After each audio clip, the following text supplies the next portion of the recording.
എല്ലാവർക്കും ഐടിയുടെ തൊഴിൽ വാർത്തകളിലേക്ക് സ്വാഗതം. നമ്മുടെ ചാനൽ ആദ്യമായിട്ടാണ് കാണുന്നതെങ്കിൽ സബ്സ്ക്രൈബ് ചെയ്ത് സപ്പോർട്ട് ചെയ്യുക. അടുത്തുള്ള ബെല്ലൈക്കും കൂടി ഒന്നിനെ വിളിച്ചാൽ മറക്കരുത്. നമുക്ക് വീഡിയോയിലേക്ക് പോകാം.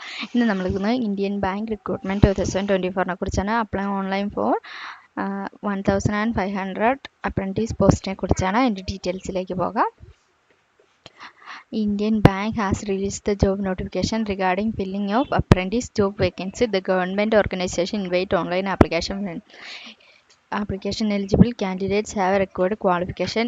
Thus, 1500 apprentice posts are across India. The eligible candidates can apply for the post through online. നമുക്ക് ഹൈലൈറ്റ്സിലേക്ക് പോകാം. ഓർഗനൈസേഷൻ നെയിം ഇന്ത്യൻ ബാങ്ക് ആണ്. അപ്രൻറ്റീസ് ആണ് പോസ്റ്റ്. അതുപോലെ ബാങ്കിങ് ആണ് ടൈപ്പ്, ജോബ് ടൈപ്പ്. അതുപോലെ ലാസ്റ്റ് വേക്കൻസി എന്ന് പറയുന്നത് July 31 ആണ് പറയുന്നത്. Vacancies Andhra Pradesh 82, Arunachal Pradesh 1, Assam 29, Bihar 79, Goa 2, Gujarat 31, Haryana 37, Himachal Pradesh 6, Jammu and Kashmir 3 vacancy,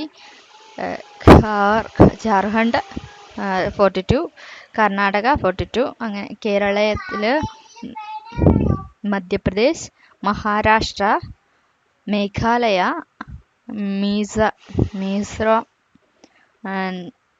Nagaland, NCT of Delhi, Odisha, Pondicherry, Punjab, Rajasthan, Tamil Nadu, Telangana, Tripura, Uttar Pradesh, Uttarakhand, west Bengal എന്നീ സ്ഥലങ്ങളിലാണ് വേക്കൻസി വരുന്നത്. അതുപോലെ സാലറി ഡീറ്റെയിൽസ് പറയുകയാണ്. 15,000 മെട്രോ അർബൻ ബ്രാഞ്ചസിലാണെങ്കിൽ 15,000 പെർ മന്ത് ലഭിക്കുന്നതാണ്. റൂറൽ സെമി അർബൻ ബ്രാഞ്ചസ് ആണെങ്കിൽ 12,000 ആണ് പറയുന്നത്. ഏജ് ലിമിറ്റ് എന്ന് പറയുന്നത് 20 years മുതൽ 28, മാക്സിമം 28 വരെയാണ് പറയുന്നത്. അതുപോലെ ക്വാളിഫിക്കേഷൻ എന്ന് പറഞ്ഞാൽ graduate degree in any discipline from the recognised university ആണ് പറയുന്നത്. ആപ്ലിക്കേഷൻ ഫീ എന്ന് പറയുന്നത് 500 ആണ് പറയുന്നത്. ഡിസ്ക്രിപ്ഷനുള്ള ലിങ്കിലേക്ക് നിങ്ങളുടെ പേരും മൊബൈൽ നമ്പറും ഞങ്ങൾക്ക് അയച്ചു തരിക. ചെറിയൊരു ഫീസോട് കൂടി തന്നെ നമ്മുടെ ആപ്ലിക്കേഷൻ വെച്ച് തരുന്നത്. Okay, thank you.